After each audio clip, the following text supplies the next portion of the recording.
Welcome, welcome, welcome. Today we have Princella with us, and this beautiful, compassionate personality was a colleague, a peer of mine in one of the courses we did together, Generative Trance in 2023. And I've been wanting to do this for some time, and we finally got a chance. So I'll let you introduce yourself, Princella. Thank you so much for being here, and stage is yours. Thank you. It was really a pleasure to be in that class with you. It was a really significant experience at that time. So before I get into all that, though, I should introduce myself. As you said, my name is Princella Stringer. I'm an author, and also trained in generative trance, as we talked about. Um, my book is called The Unified Way: Balancing Masculine and Feminine Energies as an Entrepreneur. It's very much about my journey, and that is what I focus on and work with people with today, is balancing masculine and feminine energy. So funny you mentioned that. Literally, the first question I wanted to ask was I saw that on your page a lot, like balancing these energies. So I was like, yeah, I want to know more. What do you do in that Mm. zone? How do you help people balance their masculine and feminine energies? Yeah. So first thing is, I want to clarify how I think many people in your audience that listen to your podcast understand masculine and feminine energy. But at Mm, the same time, you may have new viewers. And so I just wanted to say that it absolutely has nothing to do with gender.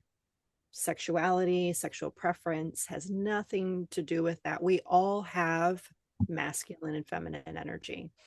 mm, And I guess I'll explain it in this way. Masculine energy is the doing energy that helps us to be able to get things done. The things that sometimes the things we feel pressured to get done from other people, or we put on our own pressures. And there's so much more to the explanation of masculine energy, but that's the simplest thing that we think of right away with masculine energy. Feminine energy is the more creative side. mm, And as we know, when we're highly in masculine energy, we tend to go in our head a lot.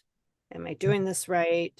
Will this look good? Will this pay me right? All of these things that don't really matter in the grand scheme. But our feminine energy allows us to go into what feels good. And if you're stuck, how can I tap into my creative side? That's the feminine energy. We're tapping into creativity and flow, and infusing that with that masculine energy is so valuable for an entrepreneur, because when you're first starting out, we can stay in our head quite easily. Yeah. That's so very true. And it's so interesting to witness that kind of, especially when we're as coaches, we are working with people and we can totally see like this person is like thinking a little too much, or this Yeah. person is not thinking at all. Like they need a pen and paper, like they need a little bit of structure, right? Um, Right. so I want to know more about let's say, this balancing stuff. So how do you analyze, or how do you like um what's the word?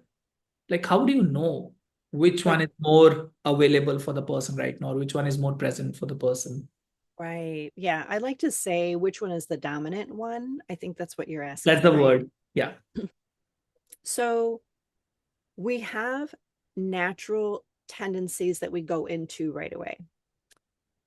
The other distinction is that we have something that's natural to us that we, maybe years ago when we were children, we would naturally do X, Y, and Z.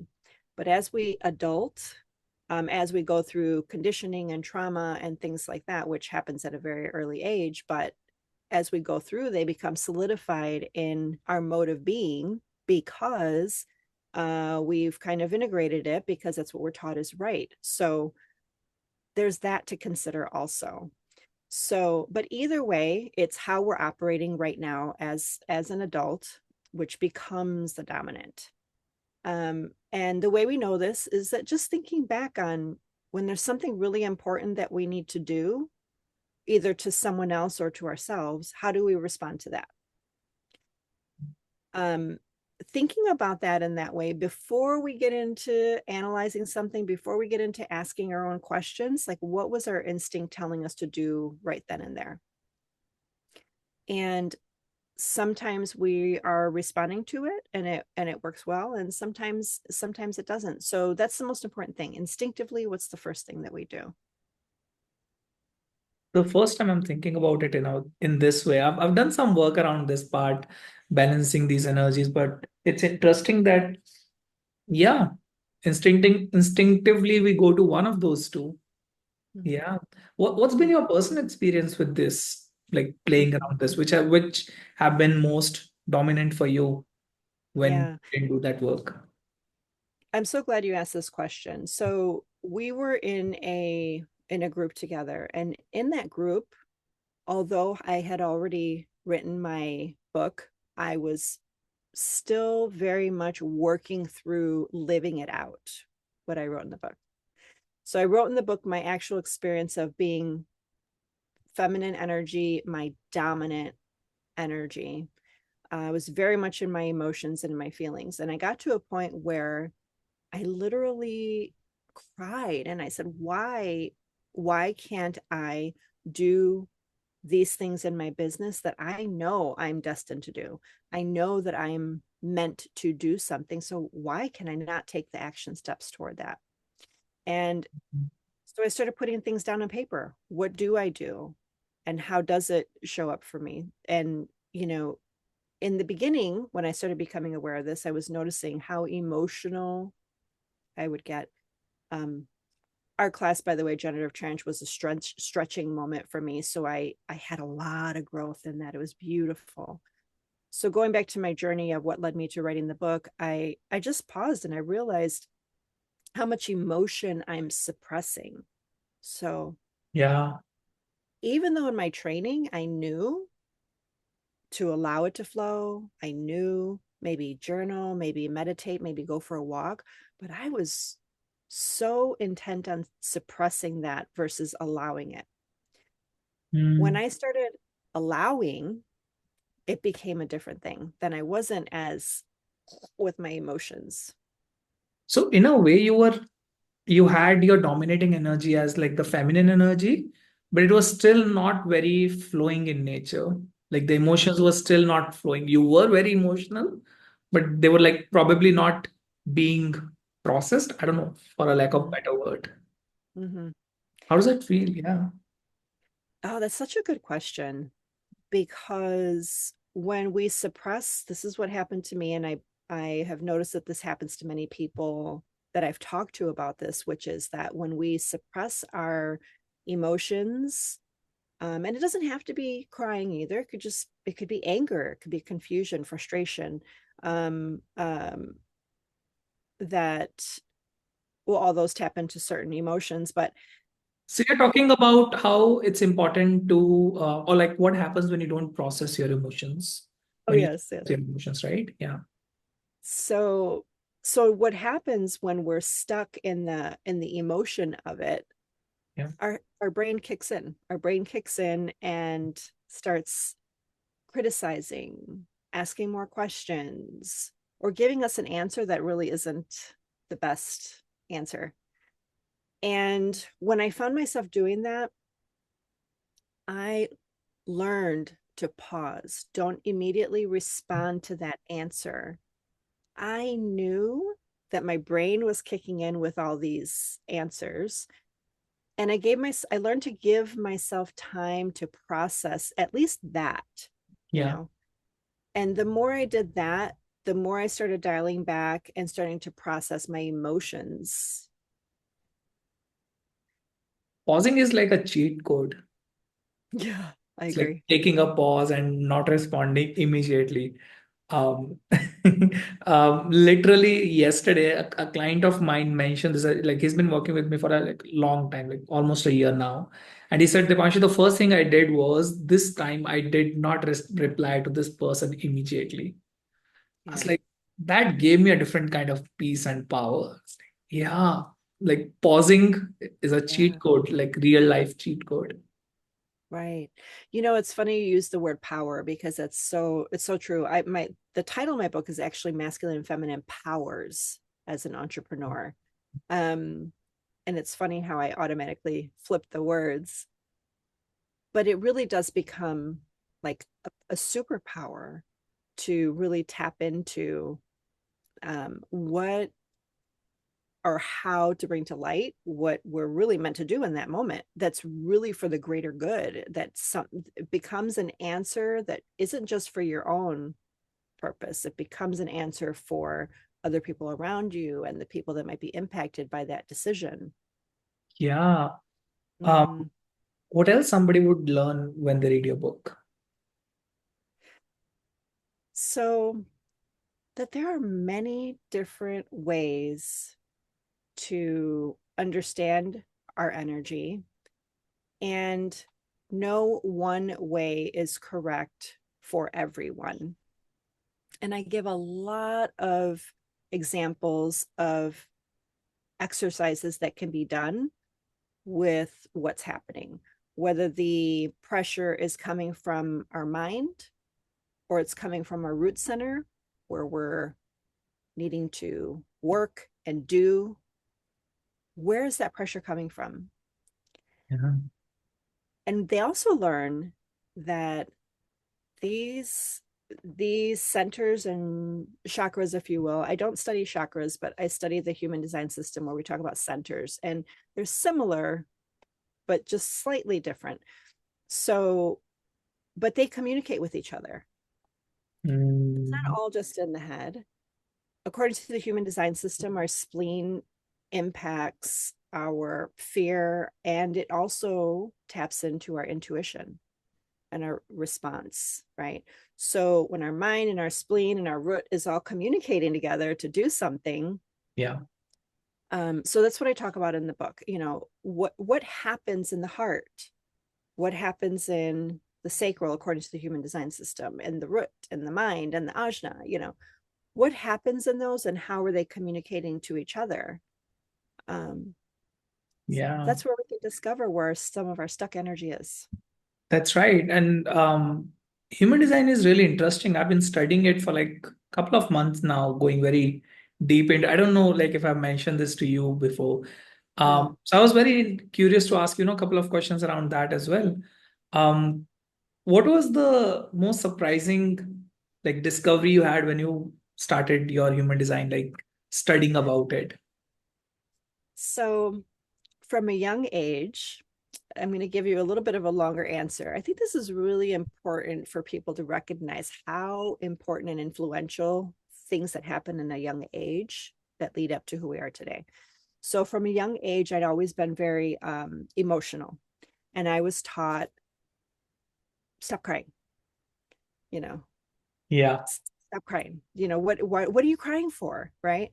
And so I used to feel so embarrassed when I would get emotional. And that carried through to my 40s, my 50s, you know.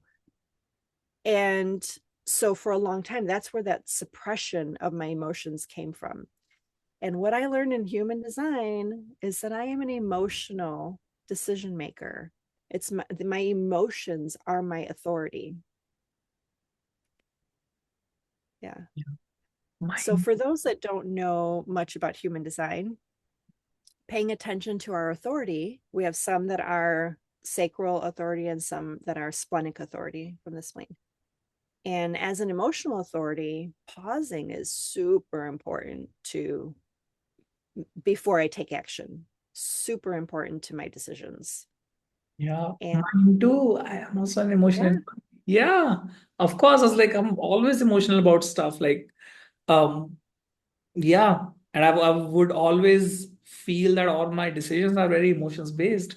Something mm-hmm. that I realized. What's your profile, by the way? 5-2 manifesting Um, generator. Yeah. 4/6 manifesting generator. So Okay. one of the things that really, really surprised me when I, had my first reading done, it was like multitasking is kind of my ball game. Like it's literally what I'm best at. Yeah. And I've shamed myself for a long, long time. Like, why can't I stick to doing only one thing? And it's Like, Yeah. Yeah. took me a lot of time to be okay with not finishing up stuff. Yeah. Because how many books have been written about one thing at a time, doing it one at a time. And it just does not work for us. Not work. So it was such a relief to discover that I can embrace that. I can embrace my emotions.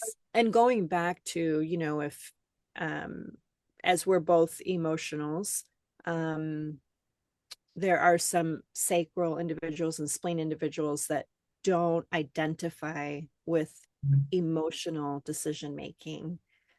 And we can now claim that emotional decision making is good. We can learn how to use it in a way that's productive and a way that helps the greater good, not just our own purpose. And of course, we have our desires, we have our passions, which some of your community may also be curious about. Passion and desire as actually a higher frequency, because some people believe it is a lower frequency vibration because there may be an attachment, which is true. But I do believe that there is a higher frequency of passion and desire where you don't have the attachment. It's just what drives and moves us.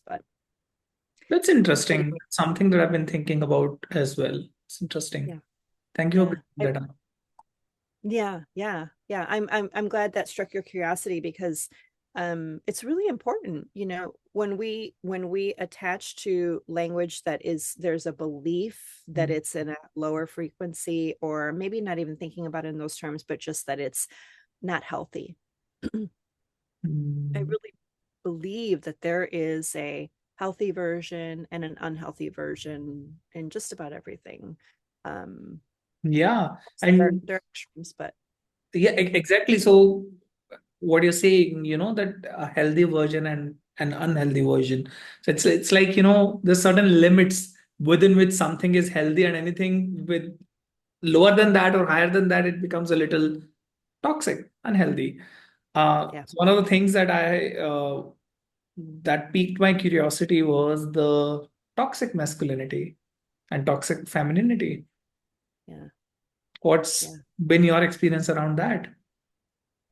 So I've certainly had experiences with toxic masculinity in the workplace, in my past relationships, things like that. And what I can say about that right now is that it just didn't work for me. It didn't help me to be my highest self. It didn't help me to perform well. But the next thing was detaching myself from that that's theirs. They're not asking me for help. they're not, you know, they're not asking anything of me other than to do it their way, right? So I had to detach myself from the need to prove myself to people that lived in highly masculine energy. Yeah, I'm just taking a moment to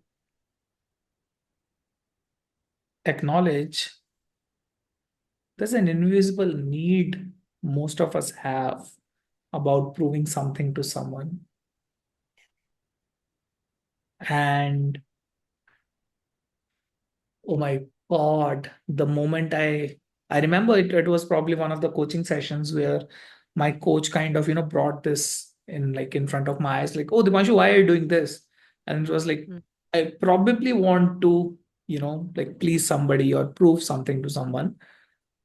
And the moment I let that go, the moment I said, you know what, I don't care if I have nothing to prove to anyone. If somebody says that you're I don't know, a shitty coach, I don't.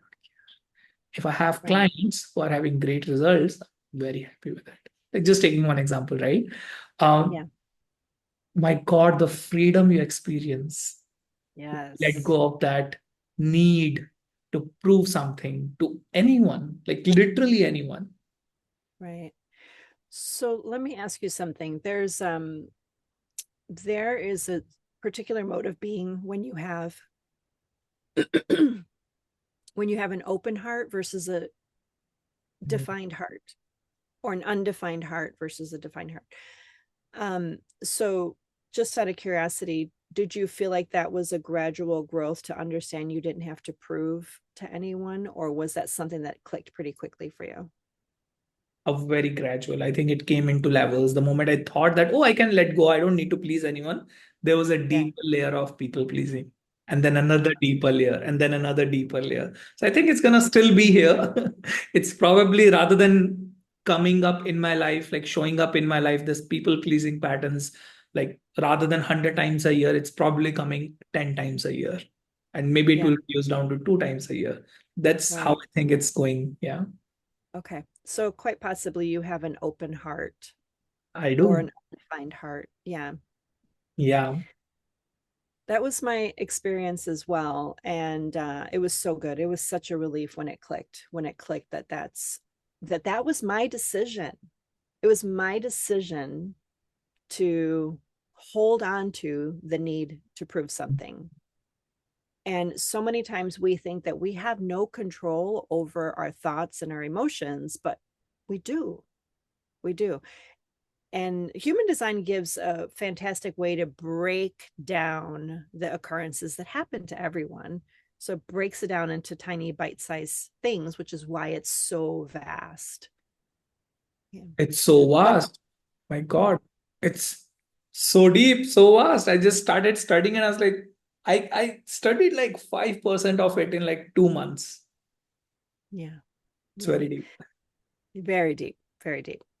So going back to your question about the masculine and feminine, but also, so I shared an example of masculine energy in the workplace and in relationships. Feminine energy had always been my go-to in unhealthy ways. Um, I didn't so much have outbursts, but if I could probably count on my hand how many times of emotional outbursts, but when they happened, they were bad. It was like they were bad until well, it took many years to recognize my responsibility in that. So for much of my life, I was an unhealthy feminine energy.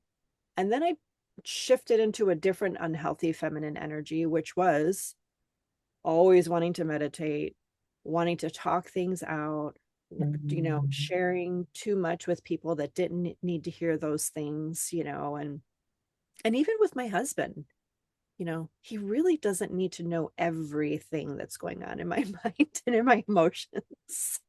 Yeah, I want to quickly mention something here because that was such a painful thing for me. When like this was kind of a toxic pattern, like in the childhood, kind of like in my teenage years, that I need to know everything and I need to tell everything. I need to know everything about like my girlfriend should tell me everything. Yeah. Not a very healthy thing. Not a very healthy pattern. Oh my Yeah. God, how much like trauma I have created for myself, for the other person, just because of this need to know Yeah. everything. Yeah. Uh, And it takes time to come to that. yeah. Hmm. Yeah. Thank you so much for mentioning that. That was some Of course. nostalgia. Yeah. And I think it's important for people to know that we must go through those cycles to come to the other side of that. That's right. We The must, the we duality must. is so important. Exactly what you're saying. We Could must you say that again? the duality. Like we need to Yeah. experience the both sides, right? That's right. Yeah. Another thing I really want to know. You did something that I have been wanting to do for some time, on and off, not very passionately, but I'm very kind of sure it's gonna happen sometime in my life. Is you went on a Vipassana retreat. Hmm. How was that experience for you? Um, it was as hard as the small circle of people that I talked to about it was. It was a challenge. So we can't sugarcoat that, but the most significant things in our lives that we are really drawn to, when I heard what it was, I knew instantly that I was meant to do that. And I immediately went on the website and figured out where and when I could go, and got up at, no, actually, I stayed up until midnight so that I can do my application. It wasn't open. The application wasn't open for me to fill out. So I said, okay, God, I'm going to go to sleep and please wake me up when it's time. 4 a.m. I got up instantly, no alarm, filled out the application, and went back to bed. I ended up being on a wait list. And it wasn't until the morning of to leave for Vipassana that I was told that I can go. And I was able to go because 2 people got sick. And I'm like, oh, I hope you didn't get too sick, but I'm very happy I can go. Now, the experience itself was, in the beginning, the first day, you're excited. Noble silence. I was ready for noble silence. I was ready for whatever they asked me to do. And my biggest challenge was my belief in my head that I must follow everything to get what I desire at the end, which is to understand, follow the rules, and to do it, and to say that I can do it. And I went to my teacher weeping one day, and I said, I don't know what to do. My thoughts just keep coming in. There was one day where, as I'm showing you my fingers, this is how I felt. That's how many thoughts were coming in at one time, this one particular day. And I thought, I'm never going to be able to do this. I was so upset. And so I go to her and I tell her that. And she says, Princella, you are not going to become enlightened in 10 days, let alone 3 days. It's okay. It's okay. And so when I was able to detach myself from that expectation of, not that I specifically thought I was going to become enlightened by the end, but thinking about what enlightenment really is, like being free of the thoughts, being able to be still, a piece of it, right? I mean, I don't have a full explanation of enlightenment, but those are piece elements of it. And I was like, oh, okay, I'm gonna detach myself from that. Actually, that happened quite naturally when she explained it to me. But it was the most powerful experience I've ever had in my life that I drew myself into, I accepted, and I completed. It was powerful. Wow. Thank you for explaining that. Um, it's so funny how not having expectations also have some expectations hidden in it, Yeah. right? Um, okay. So, how can somebody work with you? You help people with, from what I understood, you help people with balancing their energies, which would, of course, directly impact their life, career, relationships. And you help them with their human design, with the people pleasing, with taking a pause. Like, my God, you have such a um slow magic with you. Like that's the experience that I'm getting. Like it's a very beautiful energy to experience and witness. So how can somebody work with you, Princella? So I like to say that I'm a soul supporter for dreamers. So all of those elements really, really support one to achieve their dream goals, whether it's to stretch themselves or to change careers or start a business, And so to find out more information about how I do that, they can go to princellastringer.com and sign up for my email list. And if they're curious to hear more about what happens one-on-one, they can just book an appointment from that page also. Cool. I'll be putting the link in the description. And thank you so much for being here. I really enjoyed this conversation. Thank you. Thank you. Whoever is watching, see you soon. Take care.